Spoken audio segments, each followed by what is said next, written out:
Welcome to West Virginia and Commonplace.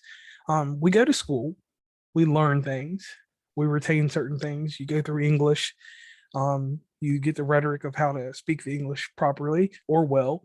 You go to science class, you get your reasoning and your logic from science. But there's another course that you take, and it kind of determines some of your morality and some of your spirituality and some of your normal thought processing and ideas. And that topic is history.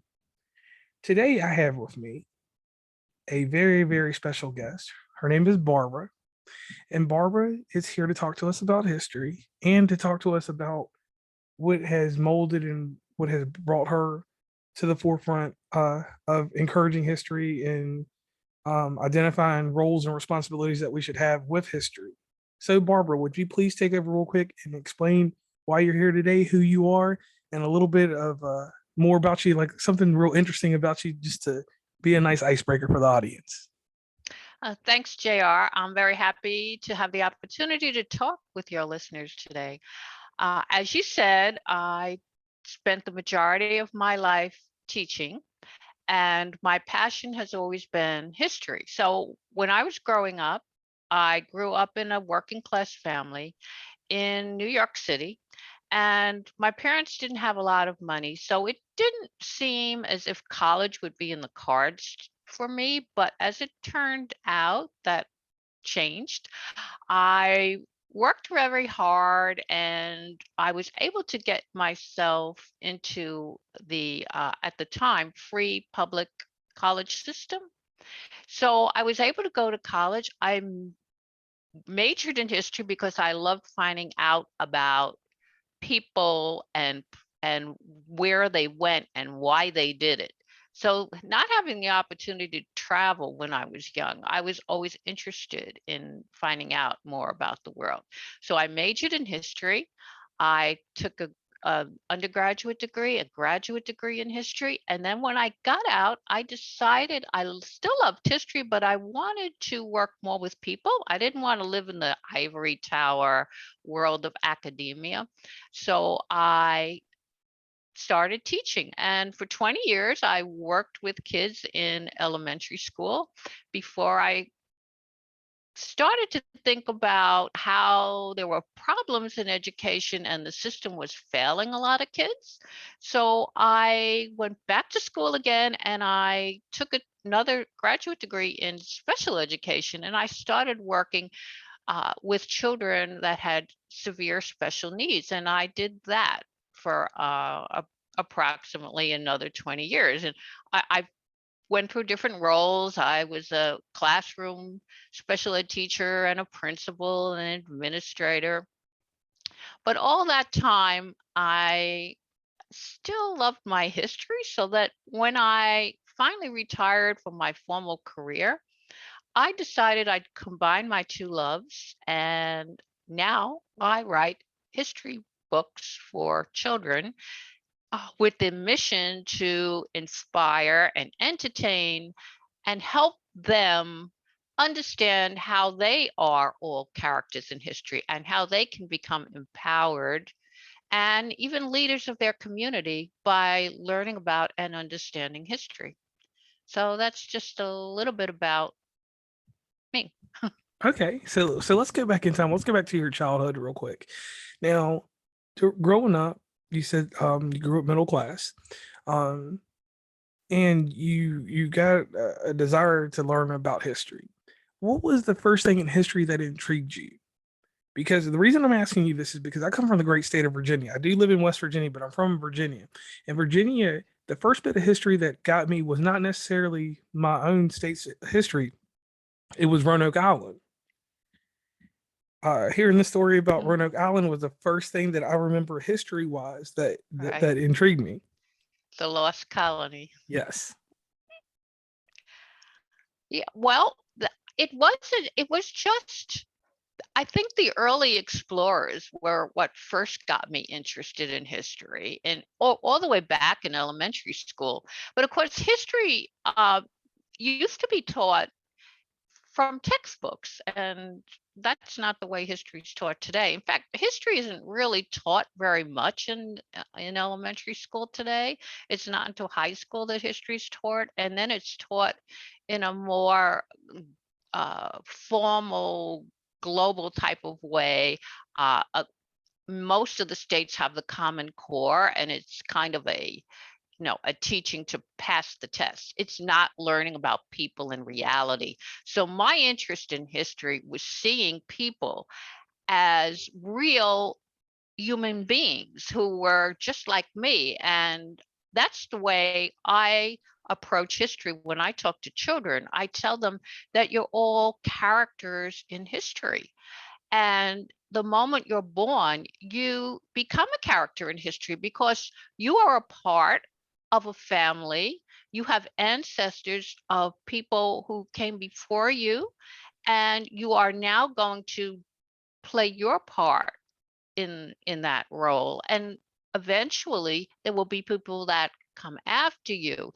And our communities are just people like us who are wrapped in memories, who come together for certain reasons. They have a common purpose, a common culture. They have common customs, common traditions, common ideas, or they might come together to work for certain economic ends, but they have certain goals in common. And eventually that goes out into the wider world. So we become citizens of a global community, and we have to learn that we all have a part to play, that and that's all a part of learning about our identity. History teaches us about our identity, who we are, how we fit into our family, our community, our world. And when we teach children how to think critically, then they are empowered to have all the other skills that they need to succeed in life. Okay. And one thing, like you said, you were talking about the educational system. I've noticed even from the time that I was in school, we learned from textbooks. We didn't have all this. We had technology when I grew up, but we did not have iPads and all that stuff. So my question to you is, because you've been an educator all this time, what are some of the issues that children have now that they didn't have back when I was learning and when you were learning? Because to me, it seems like it's like there's some type of miscommunication or something is just lacking in their education when it comes to history. Well, I think there's a lot lacking in education in general.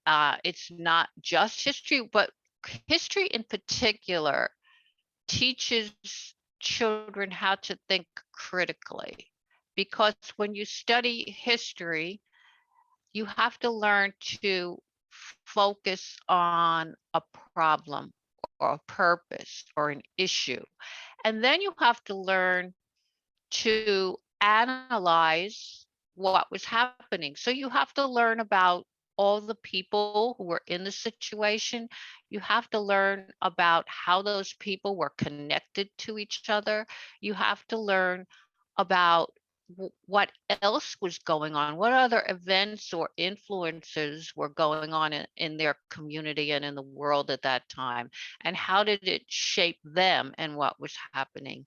And how are these people communicating with each other? The way we communicate today, that's one big difference. And I think that's a lot of the problem in education, because now that we have instant communication, we don't learn the way people used to learn.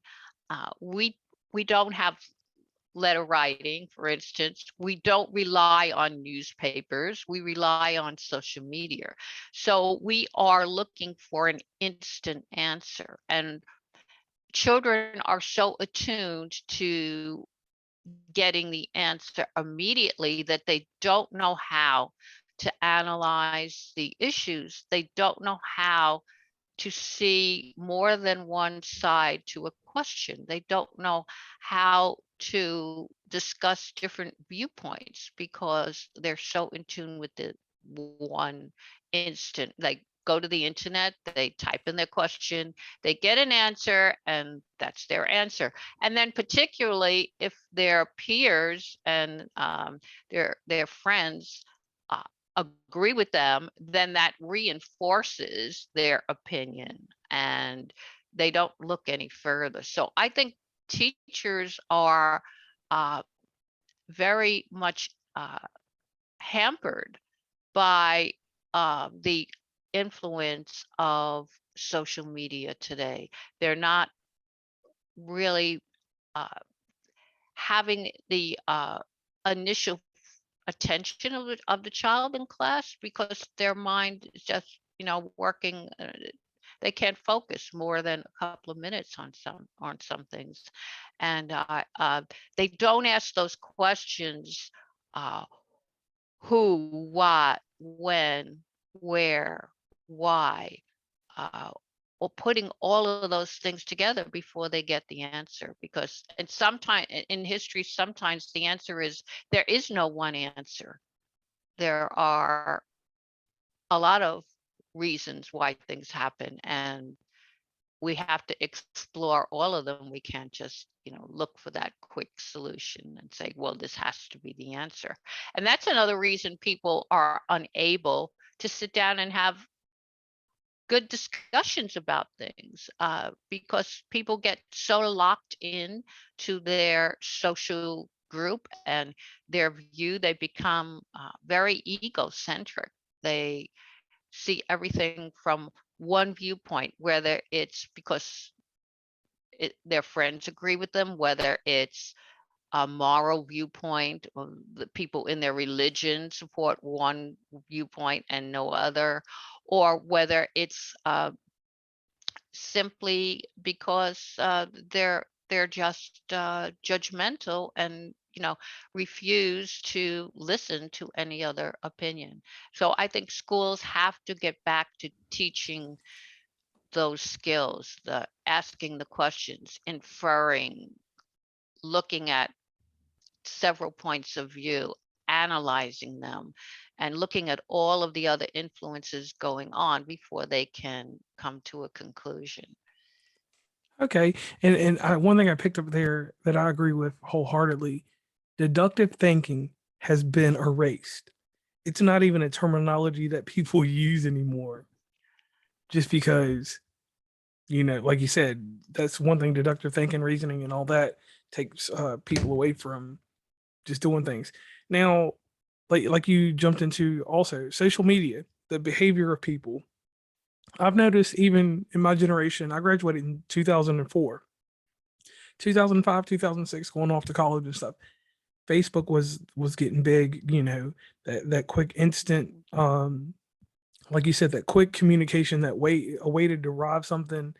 And sometimes the information you get is not actual factual. So, or actually, yeah, it's actually factual. So it makes it hard for you to even know if you're getting a true truth in the world.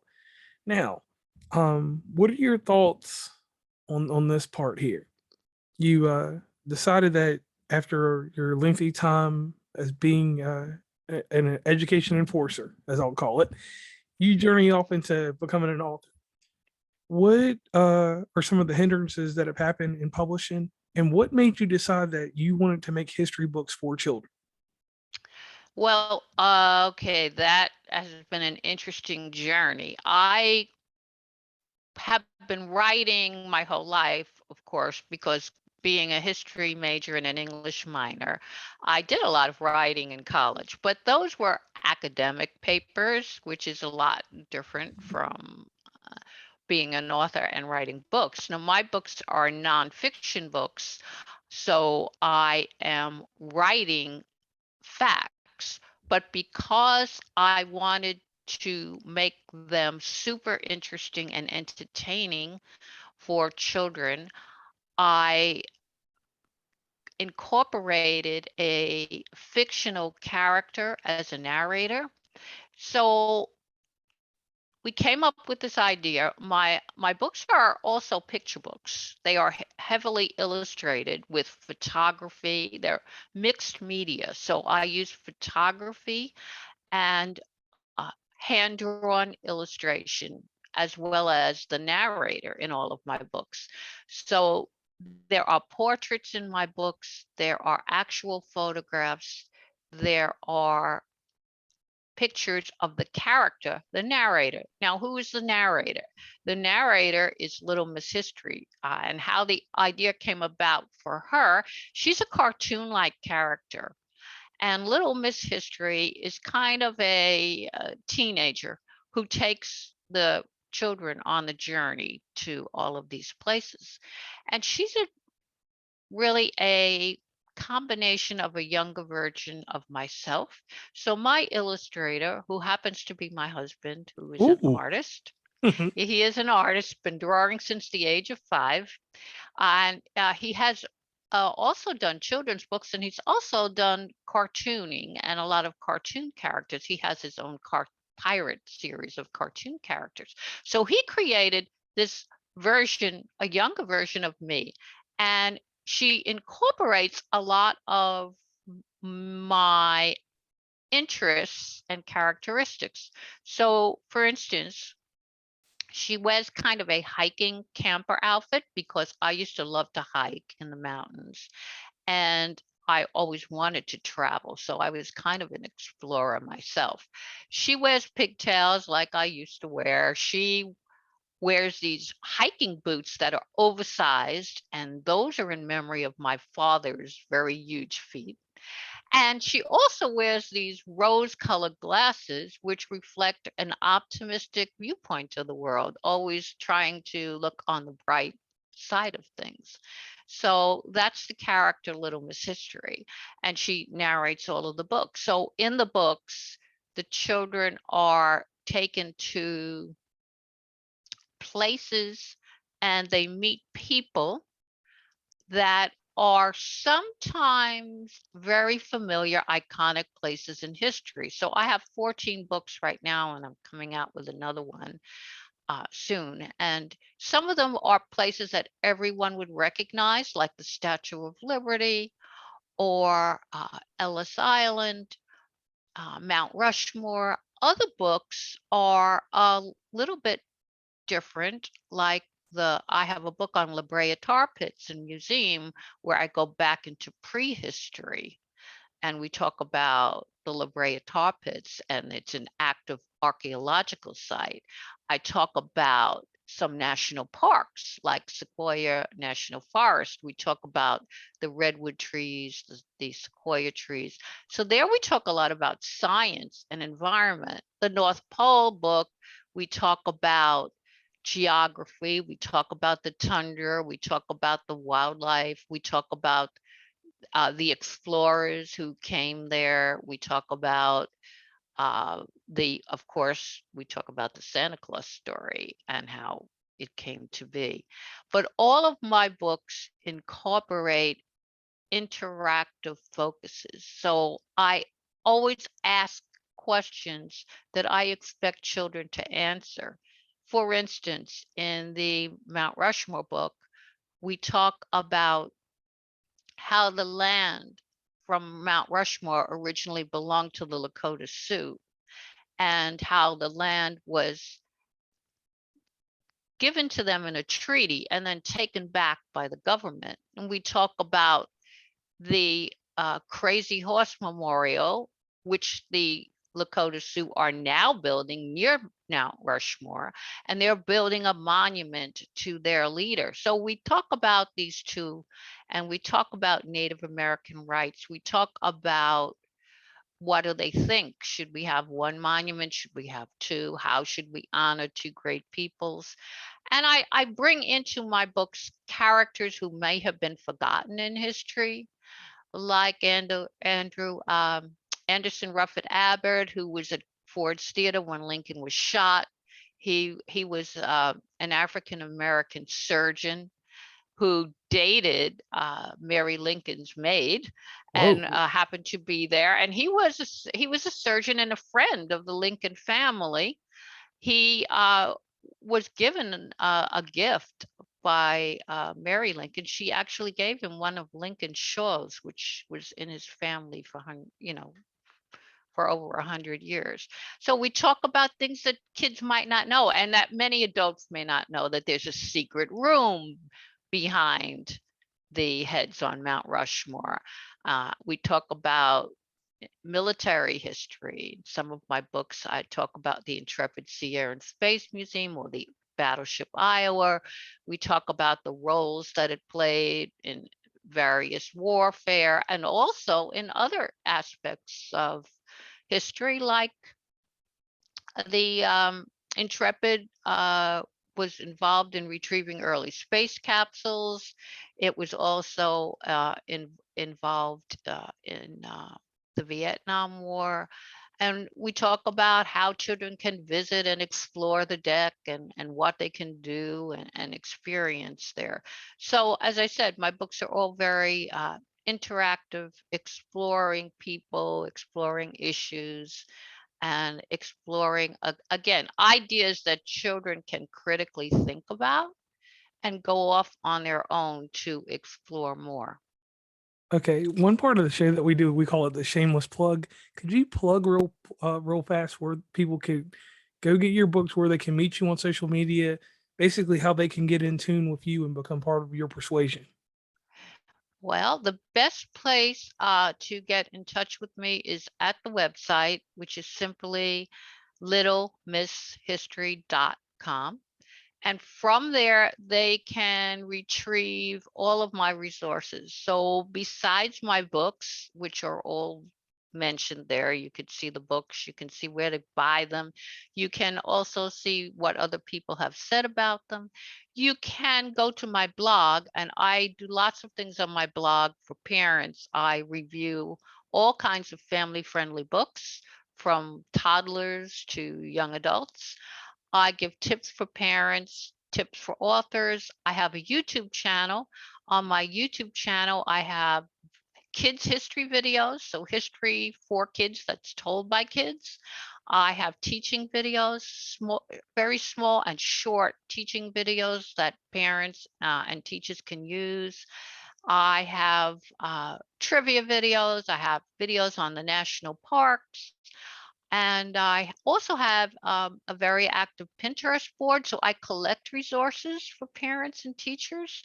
And if they go to my Pinterest board, they can find books for children by age. They can find teaching materials. They can find parent resources, and all kinds of things, as well as my social media channels. So I have a YouTube, but I also have Instagram, LinkedIn, Facebook, and so on. So from that site, you can get to any of my free resources, or anything at all that's connected with teaching or learning with Little Miss History. Okay. Now let me ask you this, because this is where you're going to give back to the authors in this episode and help people.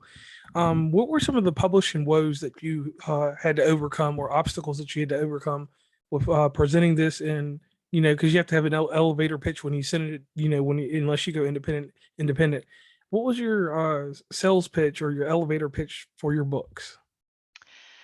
Well, my sales pitch is that I want to entertain, I want to inspire, and I want to empower children who will become the leaders of our communities tomorrow, by giving them the tools to succeed in learning how to think critically and become responsible members of their community and their world.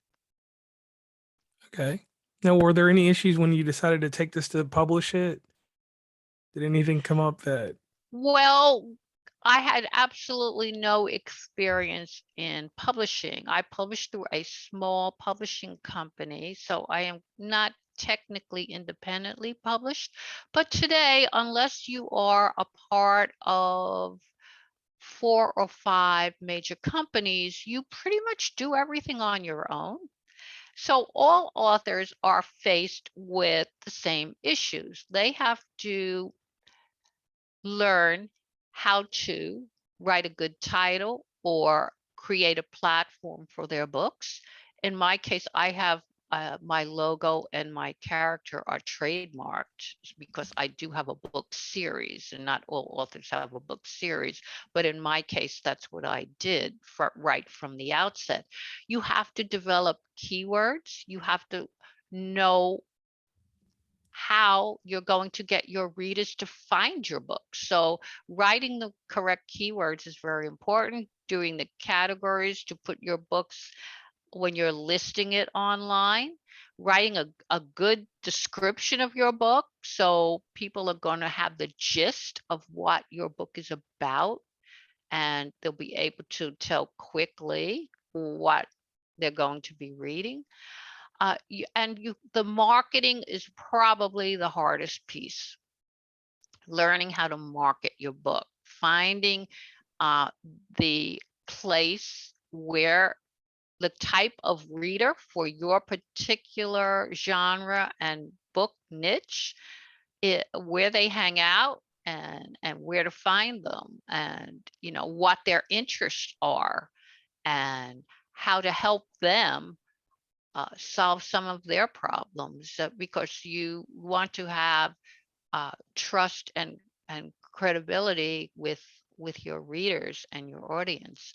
So those were all things that you have to learn how to do step by step, and you have to have a lot of patience and perseverance, because you learn the hard way. You find a network of people that you can work with. Some authors, new authors, make the mistake of seeing competitors as a negative thing, but competitors are really your best friends, because you can work with people who are in a similar niche, and you can learn from each other, and you can help each other to grow. So that's one of the big lessons I learned, how important it is to network with other authors, and how they can help each other to succeed.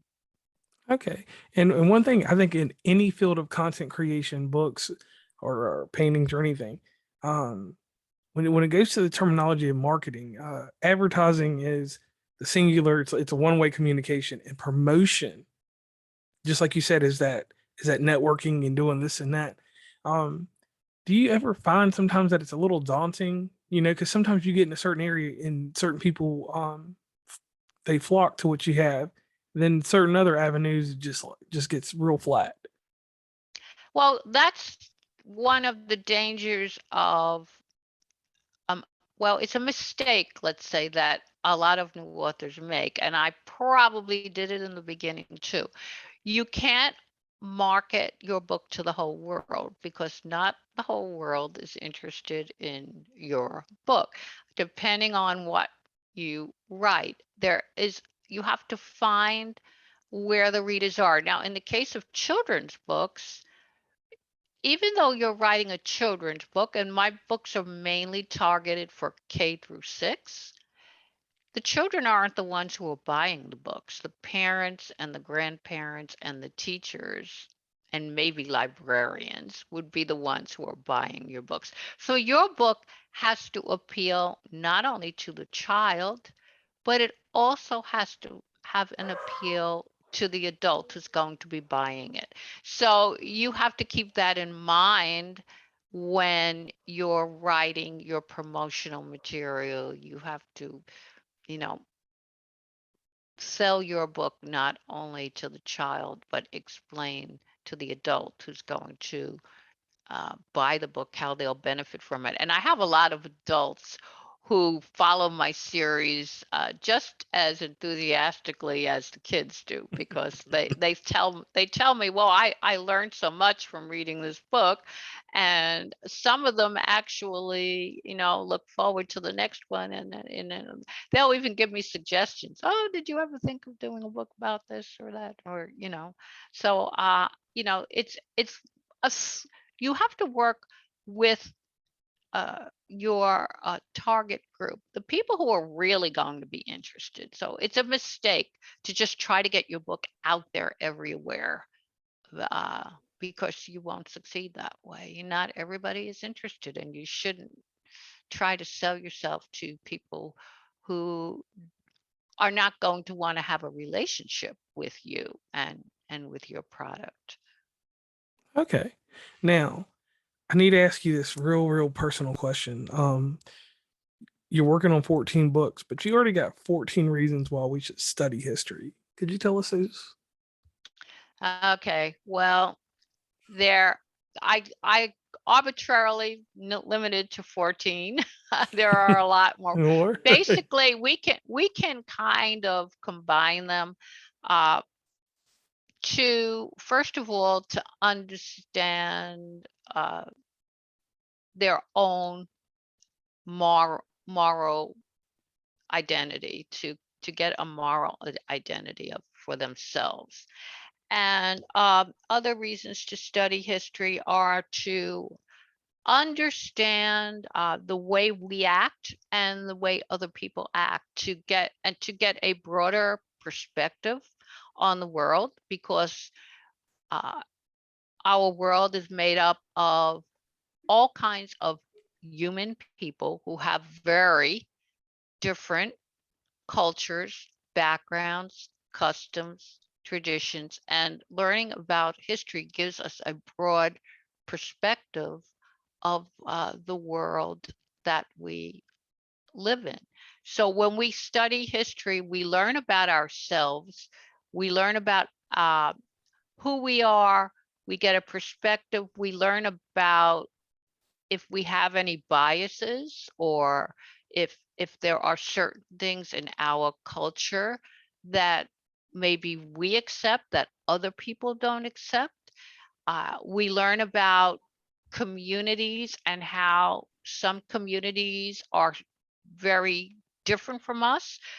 They enjoy different foods, they have different customs, they dress differently, they are drawn to certain traditions, whereas we may not be. We may share some similar traditions with them.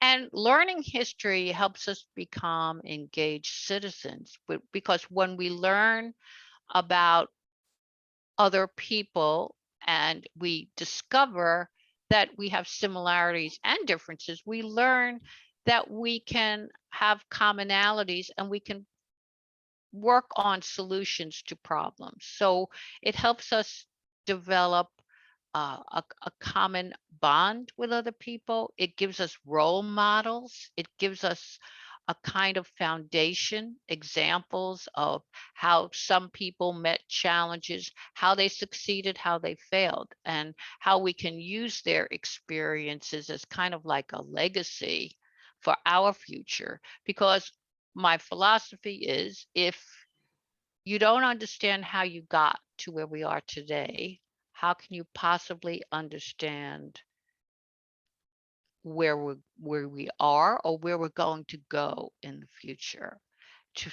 To me, history is more evolutionary.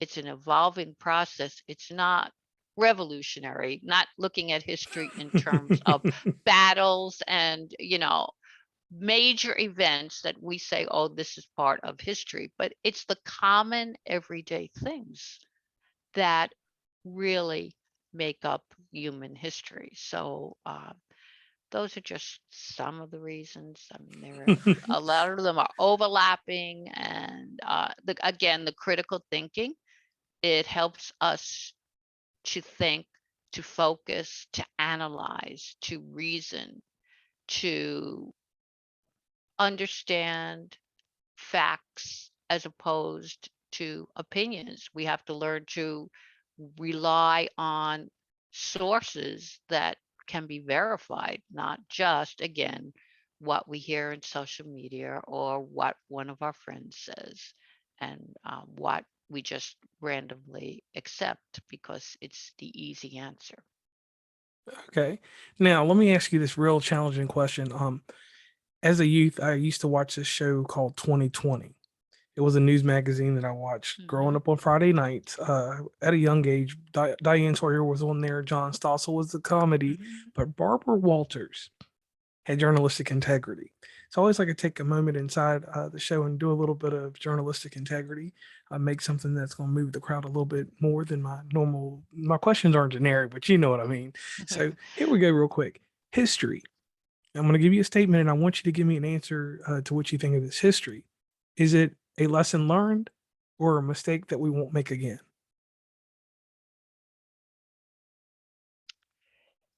More a lesson learned. It's really sometimes it can be a mistake that we won't make again, but unfortunately, sometimes we make the same mistakes over and over again. It is a lesson learned. Sometimes we don't follow through on the lessons that we learn. Okay, I like that answer. Now, here's one. This one is real challenging, and this actually comes from my mother because whenever I do these podcasts, I do discuss the guests that I have on. The terminology misappropriation is something that people want to tie to culture, and that's not what I want to tie misappropriation to.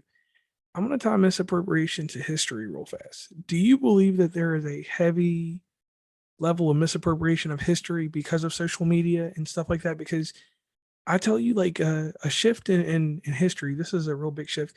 Growing up, we were taught, at least I was taught, that Christopher Columbus discovered a lot of these different places. The older I got, the history changed about him, made him a bit more ruthless, made him not in such a great light that he was when I was a kid. Now that's going from 1989 to finishing school in 2004. So in that brief span of time, his history changed from this loving person, well, not loving, but this character that people had kind of given not a pirate role to later on finding out all this different stuff. So, do you think at some point there are misappropriations in history? I don't know if it's so much a misappropriation. I think it's sometimes failing again to do all of the critical thinking. Now, we are also constantly learning new information about things because we continue to discover. We find artifacts all the time. We find historical documents that have been lost and sometimes get rediscovered. We find out new information. The problem is, has the information been verified or is it just a collection of opinions that people have generated and made popular through socialization and social kind of viewpoint. So I don't know if it's so much sometimes history is changed intentionally by people who want to see history in a certain lens, through a certain filter, through a certain bias. Sometimes it's non-intentional because s- they get a piece of information which hasn't been verified, and this is a problem with the way the news is reported today, I think, because when people hear something on the news, they automatically accept it as fact, and it's not always factual the way it's reported, because today our news is very often given through the lens of journalistic panels. So you'll have a reporter saying uh, something has happened or making a statement, and then they'll have three or four people that will come on and comment on it. And depending on where you get that piece of news, there are some media outlets that give the news a certain slant and then they don't report the other side. Or, depending if you flip a channel, you will sometimes see the news and you will be very astonished to see that the reporters on several different channels are using the exact same language, which is very strange. All of a sudden, one news piece is being reported exactly the same way. So I think there's some laziness in journalism today. There's not the old fashioned news broadcast, the original when television first began, and you had somebody like a Walter Cronkite who would just report facts, and there would be nobody else coming on to, give an opinion about it. It was just a fact. You got the fact, and then you could draw your own conclusions. But now, again, right away, we're given information, and then we hear other people's opinions on it. And some people, when they hear that, they just say, oh, yeah, well, he said that, so that, it must be true. So sometimes we're given, again, a false bias, or just one side of the story, maybe not the other side of the story, and we're not given time to process and think through the information. Again, a lot of reporters, in their effort to get the story, will put the story out before they have all of the information, and then the next day you get the story with different information. So I think that's a problem with our modern, again, communications have changed. One of the things that you have to study when you're looking at a historical problem is, how has it been communicated? Was it verified? Who said it? What else was going on that influenced what happened? So again, all of these factors, we have to take the time to think things through. And I think that's a problem today in society and in education, because the way we react, the younger generation wants that instant answer, and they don't want to take the time to think, to analyze, and these are things that they're going to have to learn to do if they're going to be successful in the world. In any kind of job, you're going to have to do critical thinking. You're going to have to ask those questions. You're going to have to analyze. You're going to have to make sure that you give all the sides of the story. So it's something that I think is now unfortunately been neglected too much, and I think we have to get back to that. And I like the way that you said all that, for the simple fact that something that gets deeper into this. The next question is going to ask you about this terminology that I got told about when I was in college. I didn't learn about this in high school or anything. So somewhere between 06 or 07, I heard this term factual opinions. And that kind of, to me, has always seemed like what the news is now. It's a factual opinion. Like you said, you get the information and then you get this opinion. And then people, for some reason, and I wish that it was taught better to children, because I learned in school the difference between a fact and an opinion. I learned how to deductively go in and figure out the merit of what I'm listening to or reading, or however I'm ingesting, the sound of, or whatever I'm processing in my brain. And over time, obviously, fact checking opinions has become what's made factual opinions. So, what do you think about that terminology, factual opinions? Well, they're two different things. I don't think there's such a thing really as a factual opinion. A fact is something that can be proven true.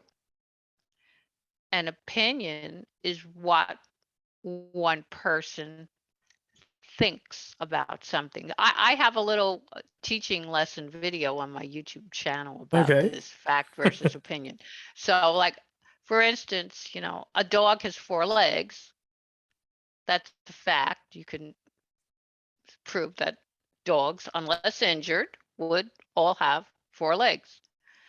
But when you say dogs are better than cats, that's an opinion. Some people are dog lovers, some people are cat lovers. So that's an opinion. So when you say, factoid or fact opinion, that's very commonly done today, but they are two very different things. Okay. Now, We get it. We go around and we learn about your books, and we learn a lot of stuff from you about history today.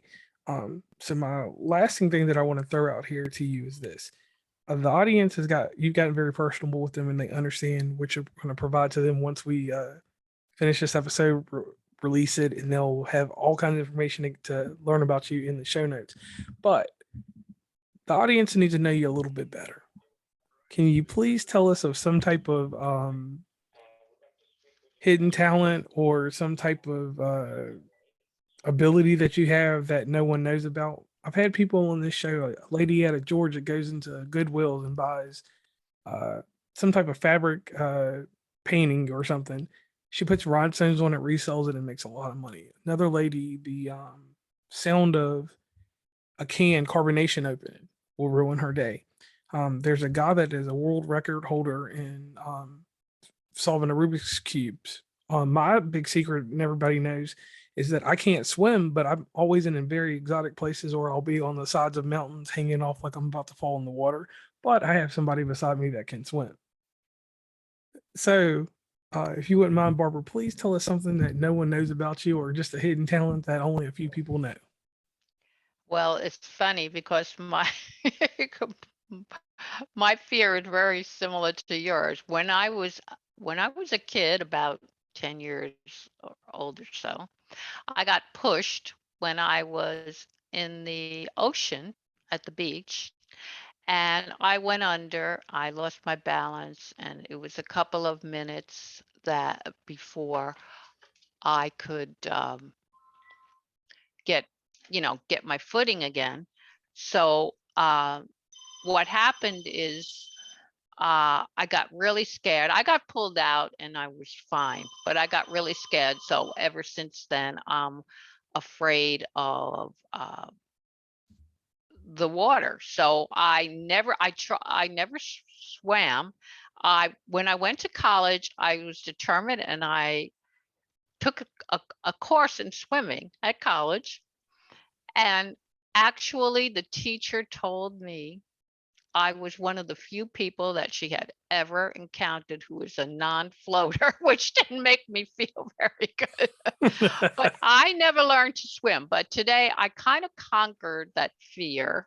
I will go into a pool, and I'll wear a life vest, but I will float around, and I will take my feet off the bottom, and I will, and I do love the water though. So I love to go on a boat, and I even have a small little pontoon boat that I like to go on, and I will be very adventurous and go out on a river, and not have any fear.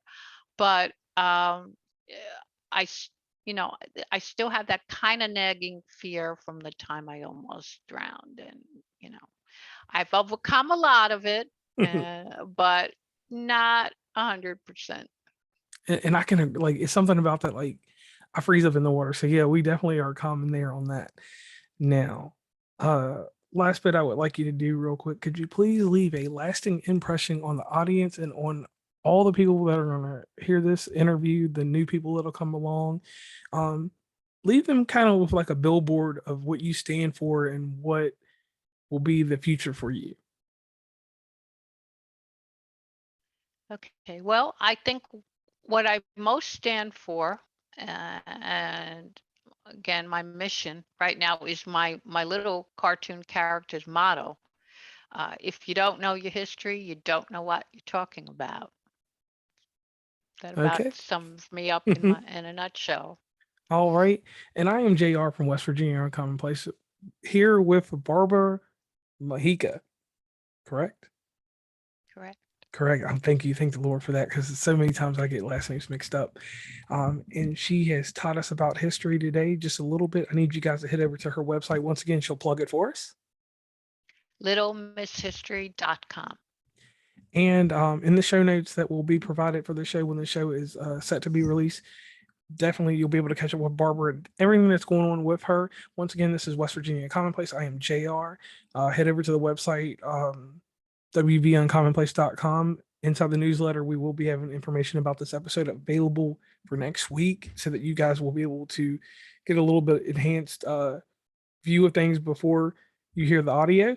So definitely make sure you're over there. And if you're not over there, definitely get over there. And if you're not listening to the show all the time, definitely find some episodes you like and you will get in tune with West Virginia Commonplace. Once again, it's JR and I am signing